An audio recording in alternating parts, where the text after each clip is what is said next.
Good morning, Okay, everyone. welcome. Welcome into the WIA Zoom room, everybody, on this lovely Thursday. We're going to wait just a couple more minutes for a few more people to join us. So while we're waiting, go ahead and finish that last sentence of the email that you might be furiously typing right now, or if you need to grab a glass of water before the session starts.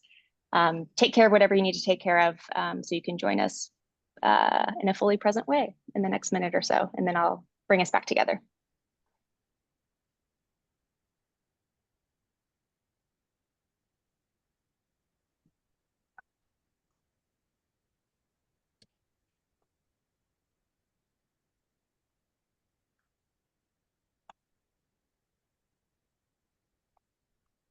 And as we're waiting, if anybody wants to say hello in the chat, maybe tell us where you are in the world. That's always super interesting given the global nature of this community.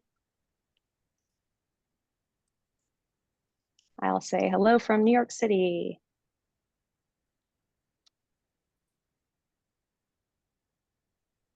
All right.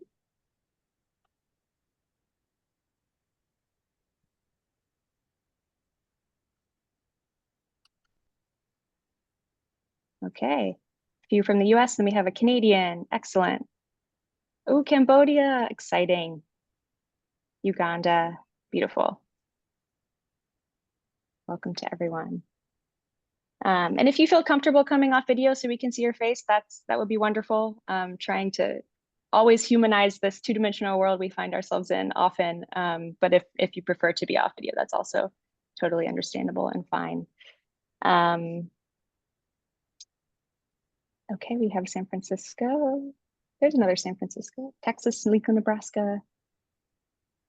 Thank you everyone for being here this lovely day. It's morning for some of us, afternoon, evening for others. And time is your most precious resource, and you're choosing to be here with WIA, so that is so appreciated. We'll get started. I think a few more people might be dialing in and joining us, but we'll get on our way.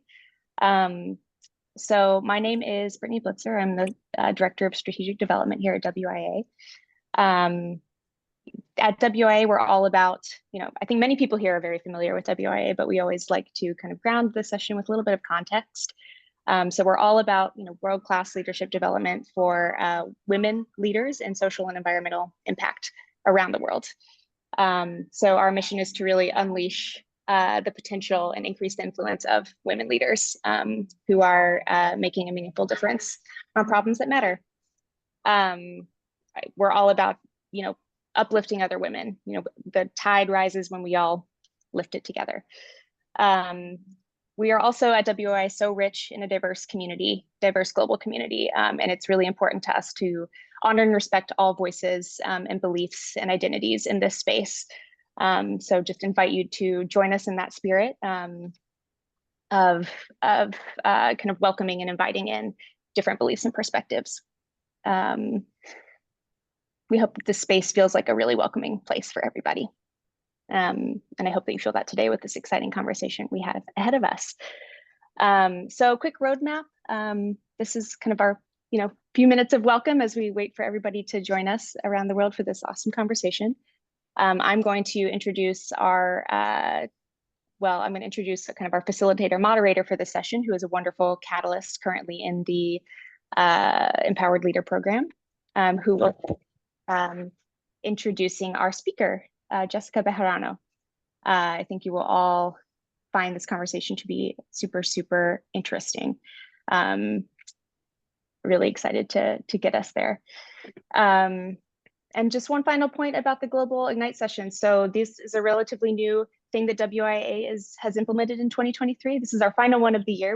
We intend to continue these into next year. The point being to provide a space and a platform for incredible women around the world doing work that you may not otherwise stumble across in kind of mainstream banner news media, but it's equally as deserving and interesting of a story to share. And that is certainly what you'll hear from Jessica's story today. And that's what we intend to do for every couple of months, is to find another incredible story from a woman doing wonderful work around the world. So if you know somebody who would be great to feature, you can always let us know. because yeah, the power of this community is that there are many options for that for us to give a platform to. So without further ado, let's get into it. I'm very thrilled to introduce Ida Girma. She is as I mentioned, in the Empowered Leader program currently. She's a catalyst, one of the amazing catalysts in her cohort. She's also an investor at TCG. She's super passionate about helping growth stage businesses, particularly in social and environmental impact, helping them scale, helping them grow. Prior to TCG, she worked at Arabella Advisors, and she helped them found their impact investing practice, which is phenomenal and much needed in the world of investment. So well done, Ida. And then before that, she's had a number of super interesting roles, like working at the United Nations in Ethiopia. So Ida, over to you to guide this session with Jessica. Yes, we're so excited to have this session with Jessica. She is such an incredible person, as you all will learn very shortly. Jessica is, she is really the founder and visionary behind the San Francisco Philharmonic. She's the founder and music director there. And a cover conductor with the San Francisco Symphony, curator and scholar in residence with the San Francisco Opera, and also serves as a board member of the Association of California Symphony Orchestras. She has had an incredible host of experiences in music leading up to her current post and leadership today. And in terms of education, she received her Master of Arts in Choral and Orchestral Conducting from UC Davis and her Bachelor of Music in Music Education from the University of Wyoming, and also Associates of Fine Arts in Music Education from Casper College. There are so many incredible superlatives and sort of fascinating aspects of her career and her leadership that I could highlight, but I think it's much better to hear her story and how she's gotten to where she is directly from the source. So thank you, Jessica, for being with us today, and we're so excited to hear more from you. Thank you, Ida, for that wonderful welcome introduction. And thank you, Brittany and Charlie, for having me today as a speaker. I'm excited to share my story with all of you. So thank you. So I wanted to start by sort of from the beginning and to ask you, Jessica, when did you fall in love with music? So I have an older brother. We were raised in East LA by a single immigrant mother. She immigrated over from Tijuana, Mexico. And when you enter the 5th grade, you can join beginning band middle school. And that's exactly what my brother did. I was 2 years behind him in 3rd grade. And I remember he brought home this box. And in that box was this shiny instrument. Now that I know is called a trumpet. Didn't know then, but it was just a very intriguing, shiny thing in a box that made this noise. And so I would ask my brother if I could play his trumpet, and he would say, no, don't touch it, leave it alone. But when he would leave our house to go hang out with his friends, I would sneak into the case. I would open it up, put the mouthpiece in the trumpet, and start to explore the instrument, and just fell in love with it. Like I somehow figured out how to make sound and music out of the trumpet on my own. So as a little 3rd grader, I could not wait to enter the 5th grade, because I knew once I entered the 5th grade, I was going to join beginning band. And that's exactly what I did. I signed up for beginning band in 5th grade, and I already had 2 years ahead of my studies. And it was just an instant, love of music. It was so innate. It was so in me as a player, as a leader, as, the little trumpet section, leader for the brass section. And then from there, it just kind of snowballed into high school, and then eventually into college, and brought me to where I'm at. But that's where I first fell in love with that part of my musical life. Because there's many different times where I fell in love with music, which we'll all hear here. We'll hear in a few minutes.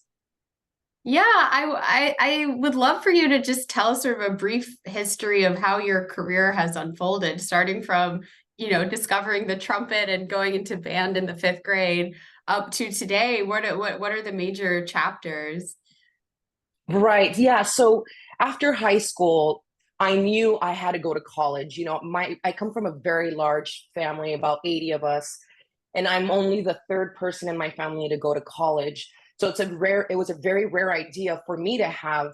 But I knew it was an idea that I wanted to pursue and execute. And so I went to college. I started off at Pasadena City College, which is a community college in Southern California.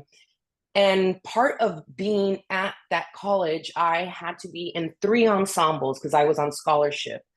So I've done marching band, so I joined the marching band. I did wind ensemble because I've played in a wind ensemble setting. But the third ensemble that I joined was the orchestra. And I had never been in an orchestra up to that point in my life. Like, I had never heard classical music up to that point in my life. And I was 18 years old, never heard classical music. In East LA, we weren't raised, listening to Beethoven and Bach and, Camille Saint-Saëns and going to the opera or the ballet or the symphony. That was not a thing. And so I remember my first rehearsal with the Pasadena City College Orchestra. I sat in the trumpet section, but then there was also the string section and, this massive percussion section. And I was just like, oh, dear God, this configuration of instruments is very unusual and something I've never seen and heard before. And we were rehearsing Beethoven Symphony Number 5, and then also Vaughan Williams' Dona Nobis Pacem. And I remember after that first rehearsal, I was blown away. I was blown away. I was just like, this is incredible music. Why is this the first time I'm being exposed to it? So after rehearsal, I drove to Tower Records when it existed, Tower Records, if we remember. So I went to Tower Records. It's 10:30 at night because rehearsal gets out at 10 p.m. And I go to the classical music section and I grab as many classical CDs as my arms could hold. And I bought them. I went home, and the entire night I just listened to classical music until the dawn, until, the morning, the break of morning. And I remember just feeling so shocked and sad, like I felt like I was, deficient of 18 years of this beautiful art form, but also thankful that I found it and that I had it in my life now. And that was the moment that I fell in love with classical music and orchestra. And it was a beautiful, forward momentum into the next step of my career, which was going to University of Wyoming. I knew I wanted to be a teacher, a music teacher, because I had the love of music. I had the innate leadership skills. So off I go to become a teacher at the University of Wyoming to study. And I remember when I was there, Wyoming is very conservative. It's very Christian. It's very Republican. It's very white, 4 things that I am not. So I was very much an outlier when I was there. And when I started my studies as a music ed major, I remember one of my professors, and I have tattoos, and at that point I had 13 piercings all over my face, my eyebrows, my septum, my nose, my labret, all over my face, all over my ears. And I remember one of my professors said, how are you going to stand in front of children looking the way you do? And I remember telling this professor, I was like, it's not about, what I'm wearing or what I look like or having piercings or, tattoos. It's about my ability to teach the subject matter and to really, encourage and motivate these students to love and learn music. That's what it's about at the end of the day. So there was a lot of resistance, in Wyoming because I was just so different from what they were used to.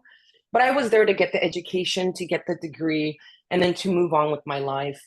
One of the things that I had to take as a music major was a formal class in conducting.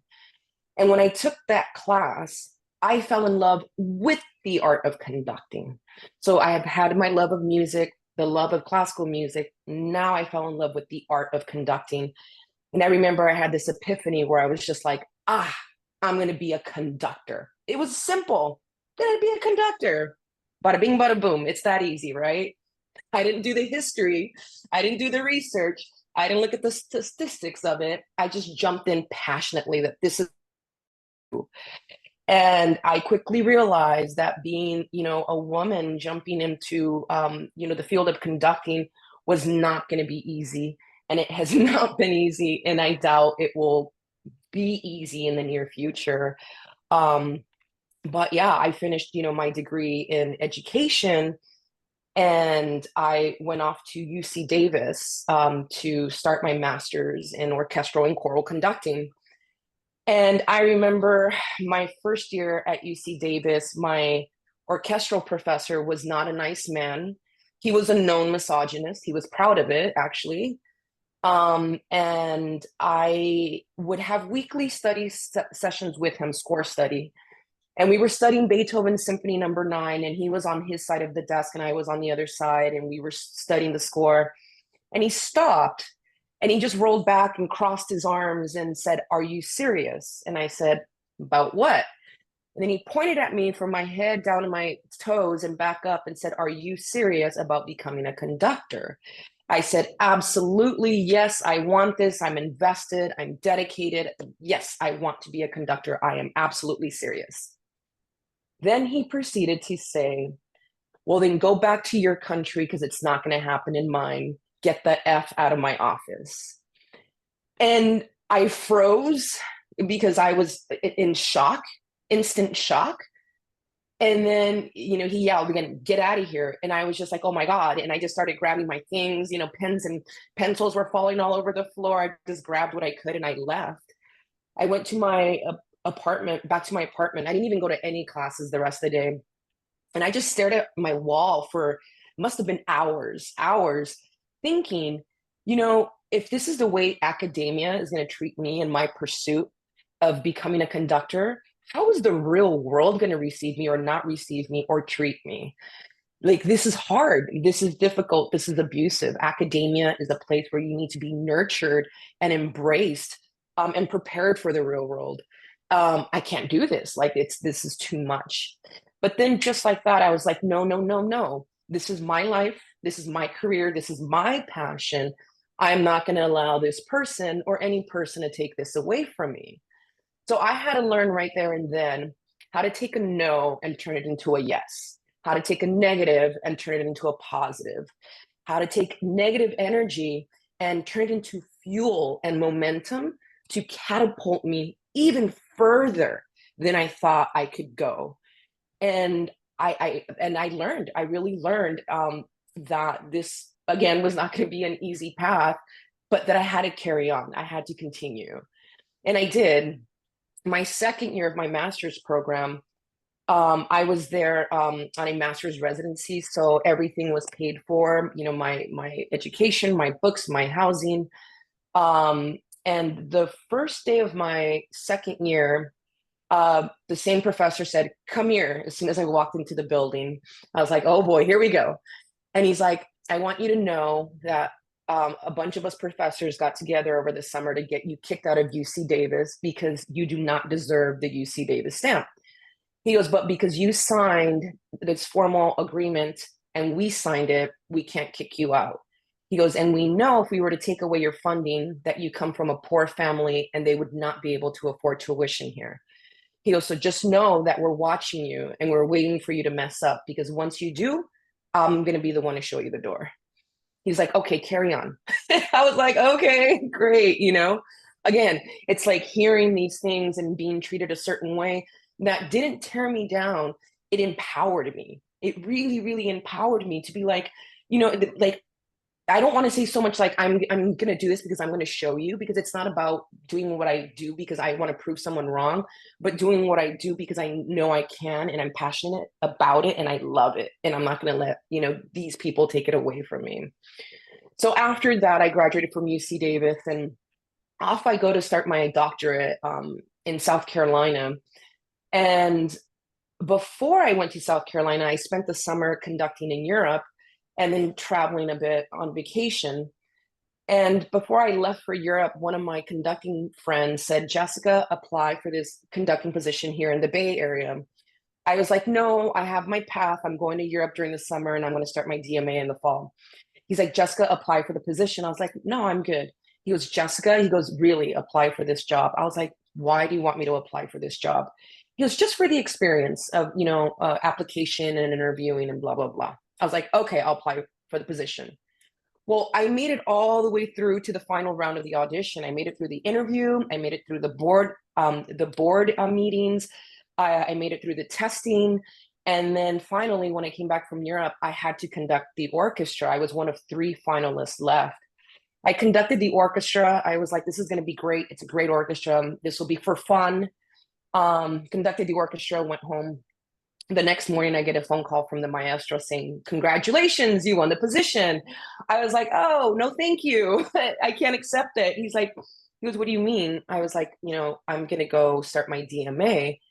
He goes, well, why did you apply for the position? I was like, for experience of going through the process.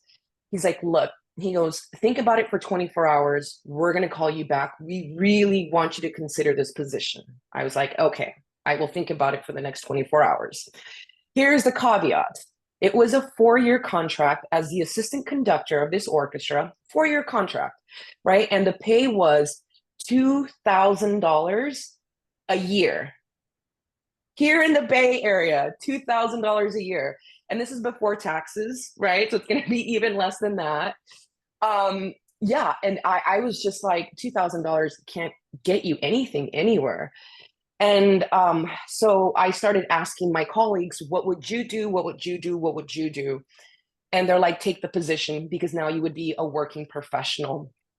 So I took the position, but I had to learn in that moment how to be an advocate for myself and how to negotiate. So I told the maestro, I was like, look, I will take the position, but I will not do year to year. I won't do 4 years. I'll do year to year. And instead of starting me at 2,000, start me at 3,000. I have 2 degrees in music education. Let me be the director of your, Bridges to Music program. And in addition to that, I also wanted an administrative part-time job in the symphony offices. He's like, done, done, and done. I was like, all right, great. And so then, I ended up here in the Bay Area. That was my first orchestra assistant conductor position. And I had to learn, how to build a career from nothing into something. So I started conducting different orchestras, different choirs, and I also started teaching a lot because I have my degrees in education, and education is always important for me to be a part of that world. So yeah, so I started my career here, and it just wasn't still easy. I wasn't experiencing, what I felt people that look like me should experience in the concert hall, whether as an audience member, director, or musician. So I started to, come up with an idea of how to create space. And that ultimately led me to the San Francisco Philharmonic. So that's pretty much how my career has evolved to where I'm at now. Wow, Jessica, this is such an incredible story. And I feel so inspired by everything you've shared. And I'm certain that everyone on this call does as well.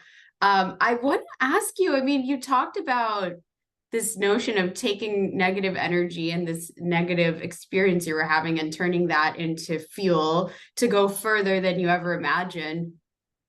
It sounds amazing, but how did you do it? It's not common. Where do you think that ability and that perspective really came from? I think it comes from a few places. Ultimately, my mother, she was an immigrant single mother, had a 4th grade education. She came over here, in the back of a U-Haul truck with her siblings. I saw her struggle. And I saw her work really hard. She worked at Toys R Us, she worked at a hamburger joint, and she worked as a bathroom attendant at a casino, just to give us what we needed to have a roof over our heads, clothes on our back, food in our bellies. And I remember in middle school and high school when it was trash night where people would bring, their garbage bins to the sidewalk, my mom would go out at night and trash dig. She would dig through the trash to find bottles and cans to recycle, clothes to mend, and wash and sell at yard sales or swap meets, or furniture to fix and repair and also sell at yard sales and swap meets. And I remember I told my mom, I was like, stop doing that. That's so embarrassing. Like, I'm the kid at school whose mom is the trash digger. Like, that's not cool. And she said, well, mija, she goes, I need to support you guys in the best way that I can. And this money helps to buy like, a gallon of milk and a loaf of bread. She goes, I have to do what I have to do. And I remember as a child, as a teenager, I was so ashamed, so ashamed. But now as an adult, looking back at the sacrifices that she made, just wow, what a woman, what a woman. And so it became very important for me to not let her name and her work and her struggles go in vain. I had to make her proud and my family proud and change the trajectory of our family and the expectations of our family and make everything that she's done for us worth it. And the other thing too is just my love of music. Growing up in East LA, the statistics were teenage pregnancy, incarceration, murder, right? And I didn't want to be a statistic. I don't know if anyone ever wants to be any of those statistics, but music is what kept me anchored and it kept me focused and it brought a positive into my life. And also music took me out of East LA and the Barrio. It opened up literally the world to me. I mean, I've traveled all around the world, to study, to perform, and, for leisure. And so music has given me so much back. And so because of that, I feel, so passionate about, music and doing what I need to do to keep it in my life. So I think those two things coupled together, my mom and her story and her work ethic and, what I've experienced in music and my love for it is what gives me the fuel and motivation to move on. But the other thing, sorry, there's a third thing. When I started music, I started it because I just love music. I found it fun. I found it interesting. I found it absolutely lovely. And all I wanted to do was make music. That's all I wanted to ever do. That's what I still want to do, obviously. But along the way, with the things that I experienced with my professor and other things that I've experienced here as a professional and around the world, I've learned that I'm not just on this world to make music. I represent something bigger than music now. I represent representation. By standing on that podium in front of orchestras around the world, whether it's for the musicians or the audience members, I represent a woman, a queer woman, a woman of color, a woman that came from the barrio that is now standing up here and doing this work. And if I can do it, you can do it, and so that is also very important for me. Yeah, that's really powerful. Your story is so strong, and I'm curious if you have any advice to offer for other women who are working in maybe male dominated fields or fields where they don't see themselves represented. How can women in this position, how can they persevere, and what advice do you have? Great question. How can we persevere? I mean, I think the best way to persevere and or be successful is to do something that you're really passionate about, and everything else should follow suit. I just love so much what I do that it allows me to continue to swim against the tide, because it always feels, many times it feels like in my career that I'm swimming against the tide trying to do the work that I do. But because I am so passionate about music and teaching, and representing, that helps me get through those rough, waters. So I think, following your passion is important. I'll share another story that kind of resonates with that. When I started my career here, 10, 12, 13, 14 years ago, one of the things that I wanted to do, and finding purpose is very important in your work. One of the things that I really wanted to do, was one day knock on my mom's door and tell her, today, you're going to quit your job because I'm going to take care of you for the rest of your life. You're going to kick up your feet. You're going to kick up your arms. You're going to relax. It's my turn to take care of you now. And that was another motivating goal of mine. And, when I graduated from the University of Wyoming and decided to go into the master's program, it was going to delay my ability to start a paid career, right? Because I'm going to continue schooling. So this dream of knocking on my mom's door was now delayed. And for me, I thought that was fine. I have time. And once my career started, I started at, a little over $2,000 and slowly started building my financial career. My mom suddenly passed away from a brain aneurysm. And it happened in the same day. And it happened on Mother's Day. And I remember when she was in the hospital on life support, I flew from San Francisco down to LA just in time. And I remember I played for her on my iPhone. I put my iPhone near her ear and I played for her Beethoven's Piano Concerto number 5, second movement, the Adagio, the slow movement, because I would listen to that piece every morning to give me motivation, and to set me up for the day. And I thought that if I played that for her, that it would save her, just like music saved me. And when it didn't save her, I like went into a deep depression. I was just like, how can music, not be there for me in such a time of need for her, And so I couldn't stand music anymore. When I came back to my orchestras, I have 75 people looking at me for leadership and for strength and for direction. And I thought I was giving that, but they saw me as a poor, sad person that just lost their mother tragically. So it became very difficult to be a leader and to remain a leader and to remain a musician. So I quit music. I actually quit music for an entire year. And I didn't want to touch it. I didn't want to listen to it. I didn't want to be involved in it. So what I did, which a lot of people don't know this story, what I did is I joined the San Francisco Police Department. I started auditioning to join the department. I went through the interview process, passed that. I went through the testing process, went through that.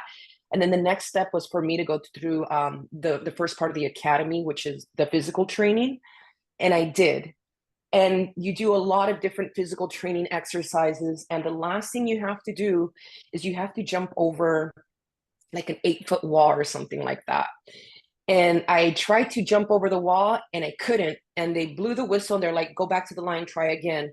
And I ran that 15 feet to jump over the wall, couldn't do it. They blew the whistle a second time. They're like, go back and do it again. And I tried it a third time and could not jump over the wall.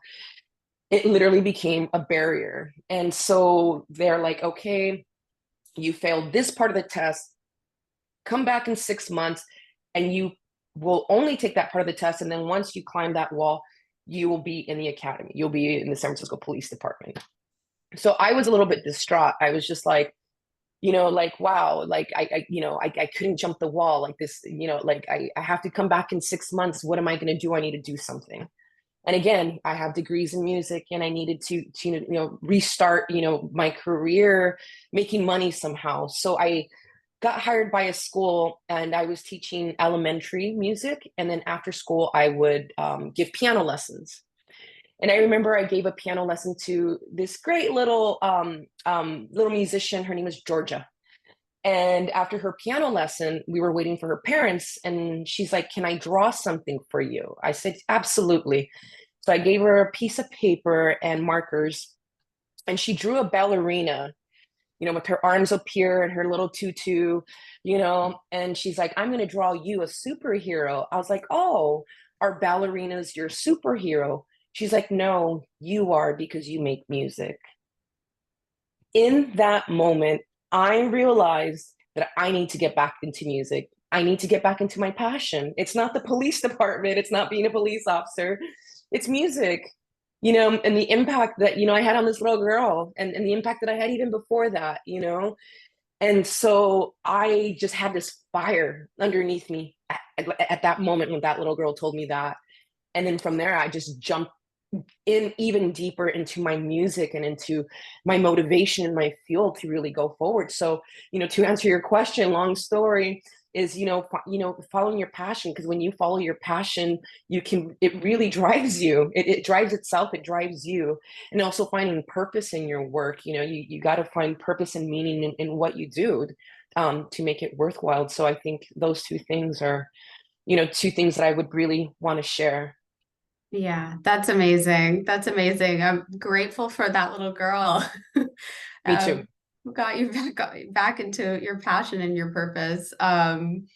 I have one more question for you, which I'll ask, and then want to open it up to all the participants to ask any questions you may have. So you can get your questions ready. But part of the WIA program is a lot of coaching and a lot of community. So we spend a lot of time, sitting with ourselves and being in a reflective mode, but also working with a coach and talking about our goals and our challenges, and also working with our, broader community of other women leaders.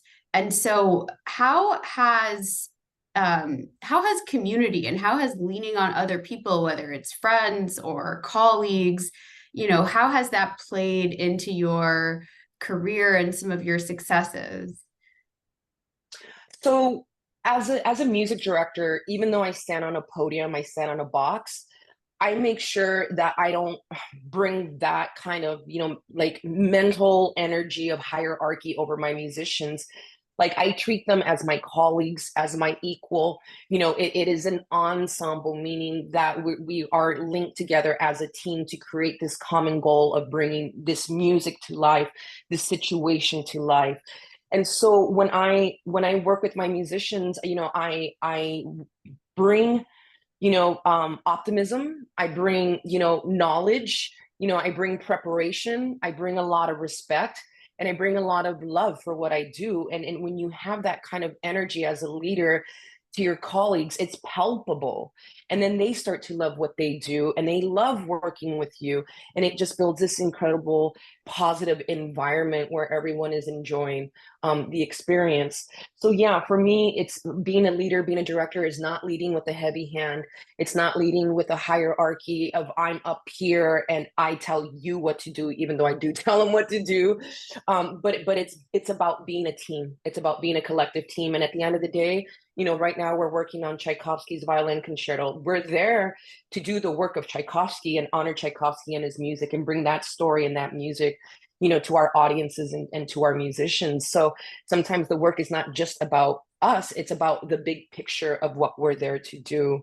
And so I just like to share with my students, with my musicians, even my audiences, what is the macro reason why we're here, and then get into like, the micro, if there are micro things that I want to share with them. And yeah, just treating them as absolute equals. That's wonderful. So let's open it up to others. Are there any questions? You can feel free to either use the raise hand function on Zoom or just to come off of mute and go ahead and ask your question.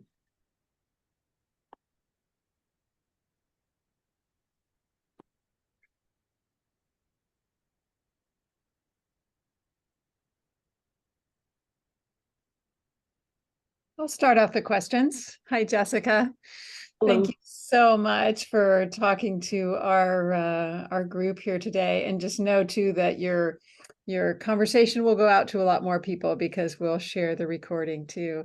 But the thing I wanted to ask you, it kind of piggybacks on something that Ida asked earlier. If you were to give one piece of advice to especially a young woman who feels that passion that you felt in her leadership and her calling, but is faced with a lot of obstacles, whether they are because there's a patriarchal setting or other kinds of obstacles, because women face a lot of different kinds. So what's the one piece of advice that maybe you wish you'd had, or that you have that you've gained through your own experience? Oh boy, such a heavy question. But a great one. It's just, you have to really believe in yourself if you want other people to believe in you. Because once you have that confidence in yourself, it will translate hopefully to other people, and help you get through, through your journey. Um,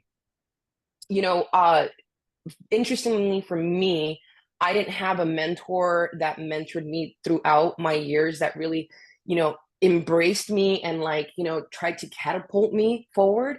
It was the opposite, where it's just like, you don't belong, you shouldn't be here. And I've thought about this many times. It's like, how did I find the strength to get through that and to do what I do and be who I am? And again, it's because I've always had the confidence in me to be who I want to be. You know, again, this is my life, this is my journey, and it's up to me to have it be what I want it to be. So be true to yourself, be true to your passion, and follow along. You know, I remember here in San Francisco, Michael Tilton Thomas, the music director of the San Francisco Symphony, retired. And so they did this massive search for the new director, who is Esa-Pekka Salonen, Finnish director, great guy. He's been in New York, he's been in LA. And I got a phone call from a radio station asking me if they can interview me live on the radio to ask me about the new appointment of Esa-Pekka. And I was like, what questions are you going to ask me? They're like, just one. What's your thoughts of Esa-Pekka's new appointment as music director of the San Francisco Symphony? I was like, okay, well, if that's the one question, let's do it. So they're like, all right, we're going live on air in 4, 3, 2, 1, and welcome Jessica Bejarano, you know, conducting luminary here in the Bay Area. Jessica, what do you think about the appointment of Esa-Pekka Salonen as a new music director of the San Francisco Symphony? I was like, I think this is great. I think it's wonderful. He is an incredibly talented conductor and composer. He's all about diversity. He has a lot of, you know, novel ideas, very innovative. This is great for the community. They're like, thank you, Jessica. They're like, oh, and we have one more question for you. As a queer woman of color, what do you think about the appointment of another white man on the podium and not a woman? Like on the spot, you know? And I was just like, oh, dear God, you know, and those kinds of things, like, you know, they got to be, I wanted to be a little bit more prepped about being asked that live on a radio station, you know, because it's just like, you have to be well prepared in how you answer that, or not, depending on you. I wanted to be well prepared. But, you know, I told him, I was like, look, Esa-Pekka is going to do a great job. This is, you know, what the community wanted. And I think he's going to do wonderful things. I was like, as far as it not being a woman, I was like, you know what? Yes, there aren't many of us doing what we do, but we have to be tenacious with change and know and work and continue to work towards that change. And for us, it's slow change, but it's change. And we have to be tenacious with it, and it will happen one day. You know, so I think I can share that with you too, as far as just like, we have to be patient, you know, and tenacious with change. We can't just like cross our fingers and hope it's going to happen, but we have to be forward movers and thinkers for that change to actually happen. Yeah. Thank you so much that's a powerful answer. You're so right. You know, that we can't give up, you know, you can never give up. You can take a little break once in a while, rest, take care of yourself, and then you have to get back in there. Great story. Thank you, Jessica. And I noticed there's another question in the chat too. Yeah, there's a pretty interesting question in the chat. I think Christina wanted to ask if you ever talked to anyone at UC Davis about the racism and sexism and mistreatment. And I think it's an interesting, bigger question of, when do you confront these institutions head on and try to, you know, hold individuals to account, and when do you say, they have a problem, I have a mission, I'm going to focus on myself? Ooh, I like that. They have a problem, I have a mission. You know, this man, you know, like, he is, you know, like, generations upon generations of like 4th, 5th generation from North Carolina, you know, a white man that comes from a military family. He is the founder of the American Musicological Society. He is one of the world leading scholars on Hector Berlioz. So he's been knighted in France. I mean, talk about the power of this man, right? Here's this, you know, Latina, you know, immigrant, you know, queer woman who's studying at UC Davis, you know, like, I felt powerless against him, you know, and it's just like, I didn't want my focus to now be, how do I take him down, but rather, how do I lift myself up from this? You know, and that was the best way for me to make any kind of impact, was to empower myself and continue on with my trajectory. So it's like choosing your battles, you know, choosing, you know, where to, you know, invest your energy, and when to let things go, and when to, you know, just let the course of what's supposed to happen, or karma, let it take its course. And it did. He eventually got kicked out of UC Davis. But for me, I felt that I couldn't do anything. I couldn't complain. I didn't want to complain. I just wanted to get my education, my degree, and then again move on. It's interesting because UC Davis, they didn't like the story. It's been published around the Bay Area, and they've tried to shut down the story many times, but they can't. The newspapers, the magazines have always told them, we will be more than happy to, write a statement, in response to her article, but they never gave a statement. And so they just kind of left it alone. But what's interesting is the more successful I have gotten, now UC Davis raves about me. They're like, oh, she's in our alumni. She came from us. She is an Aggie. Like I was one of her teachers. And I'm just like, oh, dear God, like now I'm being embraced. But it took for me to, be, the cover conductor of the symphony, be the scholar in residence at the opera, and have the SF Philharmonic, for them to be like, oh, she's one of us. And for me, I just want to keep, like I take the higher road and just, okay, well, that's, if that's what you want to say, if that's what you want to do, if that's how you want to, talk about the situation, I have better things to do here. So I just had to let that go. And there's just sometimes where you just have to let things go.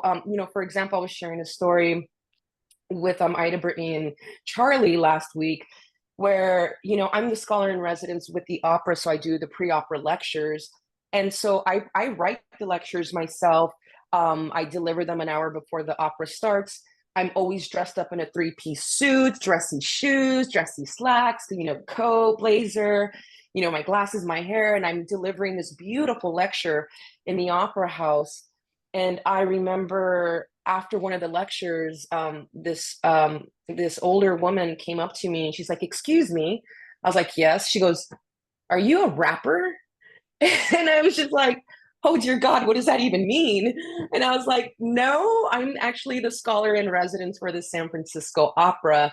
And she looked me up and down. She's like, "Okay." She just like turned around and walked away, and it's just like what was that about? I didn't even know how to allow that to land, on me, and another experience that I had at the opera house was, a lot of the musicians are my friends, so sometimes they give me box seats. And this one night I got box seats in box A, which is like the most expensive box.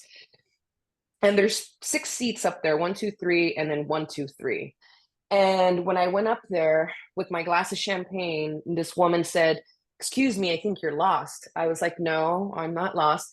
She goes, "This is box A." She goes, "I think you're lost." I was like, "No, I know where I'm at." She goes, "Well, show me your ticket." I was like, "No, I don't need to show you anything." She goes, "If you don't show me your ticket, I'm going to call security." And I was just like, oh my God. I was like, if you feel you need to call security, by all means. And she did. And security came and they're like, "What's the problem?" And she's like, "This woman is lost. She doesn't belong here." And he's like, "Can you show me your ticket?" I was like, "Sure." And he saw my ticket. He's like, "Yeah, she belongs here." And then she's like, "Well, I need to see that ticket." And I was like, "No, you don't need to see my ticket. Security saw it. I belong here. It's all good." I was like, "Sir, thank you." And he left. And she was just so angry that I was sitting in a box at the opera, so that when the opera actually started, she put on her big hat so I couldn't see around her because I was sitting right behind her, and it's just like, being in these spaces where you walk in and you want to exist as a patron, as a director, as a musician, as a board member, and people look at you and they're like, "No, you don't belong. You don't belong," and it's wild because it's like, yes, I do. And, when I talked to one of my bosses about that, it's just like, what do we do? This happened. And I'm pretty sure I'm probably not the only person that this has ever happened to. And I need to diversify the audience. And he's like, "Oh, don't worry." He goes, "They're eventually going to die off." Yeah, and I was like, that's the answer.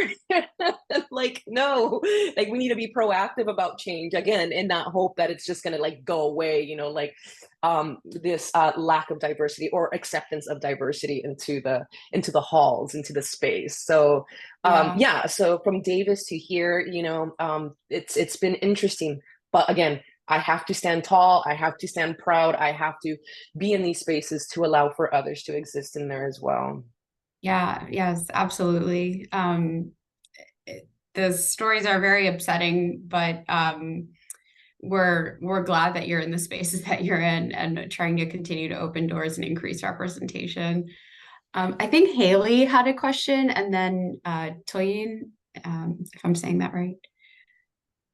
Yeah, thank you. Jessica, this has been incredible. Thank you so much for sharing your story so generously. I'm curious about, as you do look forward, you said something to the effect of like that change, it might come slow, or it might, be what I interpret as like difficult, but we just have to keep pressing forward. And I'm just curious to hear from your perspective, where you're sitting right now, like what is your vision as you look forward into all that's ahead for your career? And yeah, I would love to hear more about your vision or your dream standing where you do now. So my work with the Association of California Symphony Orchestras as a board member is I sit on the DEI committee, diversity, equity, and inclusion. And every organization that I've worked with has a DEI banner, right? We're diversity, we're inclusive, but are you really? Like, how do you actually put this into practice? And when I say practice, let's talk about like the audience members. Let's talk about the musicians on the stage, the conductor on the podium, the board members behind the scenes. And so my goal with any organization that I work with is to make sure that these organizations are a true representation and are, exercising this diversity. It's extremely important if this art form is going to exist and to continue to live. And it's also something that needs to be shared. I mean, music is absolutely wonderful. It's history, it's music, it's art, it's science, it's all these wonderful things that really lend to other things and to other disciplines.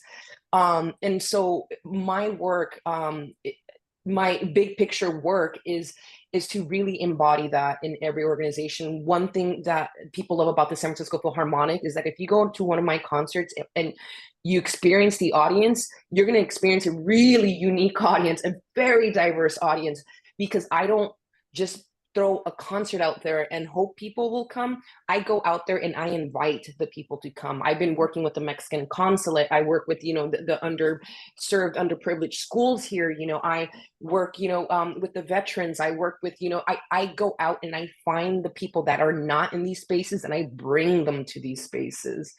So diversity, equity, inclusion, all that work is important for me. And I think it's important for the field. In general, I recently got appointed cover conductor of the San Francisco Symphony, which I was just pinching myself when I first moved to the city, San Francisco. I always dreamt of being, the music director or conductor at the symphony, but it felt so far-fetched. It felt like completely out of my reach. And I remember I would go with like a turkey sandwich and a cup of coffee and sit catty corner on a piece of grass near City Hall and just stare at Davies Symphony Hall and manifest and think and wish and dream, because it was literally right there in front of me. But, as the years kept going by, I've been here for 15 years, it seemed like I was never going to get the San Francisco Symphony. So I just let that dream go. And then my dream became, building, and creating the San Francisco Philharmonic, which is doing absolutely amazing. I was like, oh, this is my dream. But then, just a few months ago, the symphony called me. They called me. I didn't even apply for the job. They called me and they're like, we want to offer you the position of cover conductor with the San Francisco Symphony. I was like, oh, dear God. Like, I thought it wasn't my dream, but it still was my dream. And it happened, and it happened in the time and space that it needed to happen, So my other goal is to continue to work, climb the ladder within the symphony, because now I'm in there as one of the staff conductors, but to continue to do my work with the symphony and of course the opera, and to continue to build the San Francisco Philharmonic. Yeah, building the San Francisco Philharmonic was not easy. Just like I had the thought of like becoming a conductor, and I realized it's going to be a difficult journey. When I had the idea of being the founder of an orchestra, I was like, oh, I'll just create my own. And I realized it's not going to be, and it's not an easy journey, but it's a journey worthwhile. So those are my focuses right now. Thank you so much for sharing that. Excited to be cheering for you along that journey. Thank you. And Toyin, if you want to ask your question, I think we have time for your question and then perhaps one final one, and then we'll close. Thank you. Hi, Jessica. Thank you for speaking to us. I think the stories really resounded with me. Firstly, I'm dialing in from Nigeria. And even though you're talking about a completely different jurisdiction, it still resounds with me. So my first question was, if you had to speak to your younger self, just because you know what you know now, and then you had to advise her on anything at all, what would you tell her? And then the second thing was, I was curious as to how much support you received from women on the journey, as opposed to men. And not just because it's a we against them, but generally, in my part of the world, there seems to be a statement that keeps going around when we have these conversations, when women have these conversations, that women don't support women as much as you would really expect. But I'm just curious as to what your experience was like through your journey. Wow. So first question, what would I tell my younger self? I think the first thing that comes to mind is don't give up. Don't give up would be the thing that I would tell my younger self, and that it's going to be okay. You're going to be okay.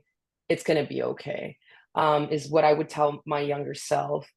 As far as, my experience with like other female conductors, so this might not be surprising, but there are so few female conductors out in the world. So I don't want to say it's competitive because of that, but a few years ago, the invitation of having women conductors on the podium, whether as a music director, guest conductor, cover conductor, assistant conductor, started to become a thing, not at the top tier level, but at the other levels.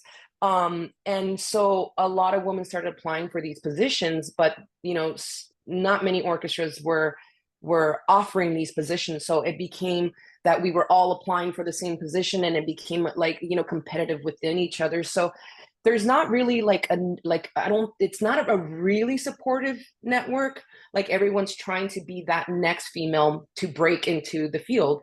The field of conducting has existed for 250 years. In this country, orchestras are tiered. Tier 1 is the top 25 orchestra. So San Francisco Symphony, LA Philharmonic, Los Angeles Philharmonic, and so forth. And then it goes down to tier 2, the next top 25 orchestras, in tier 3, and then all the way down to regional community orchestras. The first woman to ever get the music director position of a tier 1 orchestra was September 7, 2007. That was the first year. Marin Alsop, Baltimore Symphony Orchestra. Just recently, 2 years ago, she quit Baltimore Symphony Orchestra, but Natalie Staltzman got the music director position of Atlanta Symphony, making her the second female conductor in this country, in the history of this country, to get a tier 1 music director position. But since Marin Alsop left Baltimore, Natalie Staltzman is still the only one, right? So think about it, 250 years, and there's only one woman on that podium, so it's and so we've become a token. Like, well, there's one, there's one on the podium, you guys should be satisfied and you should be happy. And so there's just this constant, like, well, who's going to be the next one? And there shouldn't be just the next one. It should be 50-50. So it becomes a bit competitive within the field to try to climb your way up. So yeah. And that's just because there's just not a lot of opportunity for us. Yeah. Okay. Well, hopefully that changes and we're at the beginning of some systemic change. The last question was, do you have a classical hype up song that gives you motivation to share with us to put on our playlist? That's the last question. Apologies to a few other folks who asked questions that we didn't have time for, but I think that's a good one to end on. So Okay, so my ultimate favorite composer is Tchaikovsky. And my ultimate favorite Tchaikovsky piece would be his Symphony Number 4. Tchaikovsky, real quick, Tchaikovsky was a gay man in Russia, right? And even now in Russia, if you're gay, you can be murdered for that. And that's what happened to Tchaikovsky. He was murdered for being gay. And, you know, when Tchaikovsky in Russia, he was a successful composer, worked at the Moscow Conservatory, but was a closeted gay man. And he wasn't allowed to love. He wasn't allowed to have a partner. He wasn't allowed to walk down the streets holding hands with the man of his dreams. He would write all his feelings, you know, into his journal. He would pour his yearning, his anger, his frustration, his love into his music. So when I hear his music, it became his vehicle of expression, you know, because he couldn't do that openly. So his music became that. I remember Tchaikovsky was asked many times, why aren't you married? You're a good looking man. You're a successful man. So he got scared. So he married one of his students right away, one of his female students. And as soon as he married her, he went into a deep depression, you know, because he's a closeted gay man. And he tried to commit suicide. He threw himself into an icy river in Russia. And fishermen found him and fished him out of the river. And they put him up in a cabin to recuperate. And when he was in that cabin, he wrote Symphony Number 4. And the first movement of it, it's very unsteady because his life was very unsteady and his emotions and his feelings were very unsteady. The second movement is a sad, melancholy movement of just complete depression and sadness for his life and lack thereof of being able to love and being loved. The third movement he wrote when he was drunk in the cabin. And the fourth movement is victorious, about overcoming his depression and becoming victorious in life and as a composer and turning it all around. So his fourth symphony is a whole journey of himself and what he went through to you know, actualize himself and his love for himself and music. So I would say Tchaikovsky Symphony Number 4. That's incredible. And we will be putting it on our playlist. I said it was the last question, but actually one more, which is, how can this community help you? Thank you, Brittany. Yes. So San Francisco Philharmonic, I started the orchestra in 2019. We had our first concert February 3rd, 2020, pandemic. And so we're slowly getting back into the concert hall. We have about 4 concerts a year.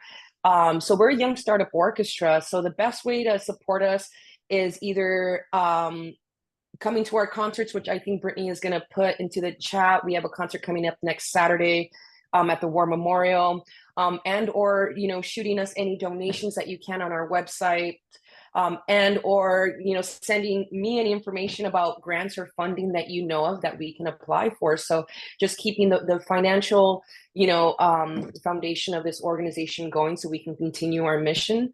And then also just helping us share and spread the word about our concerts and getting people into the concert hall. Wonderful. Thank you so much. Thank you.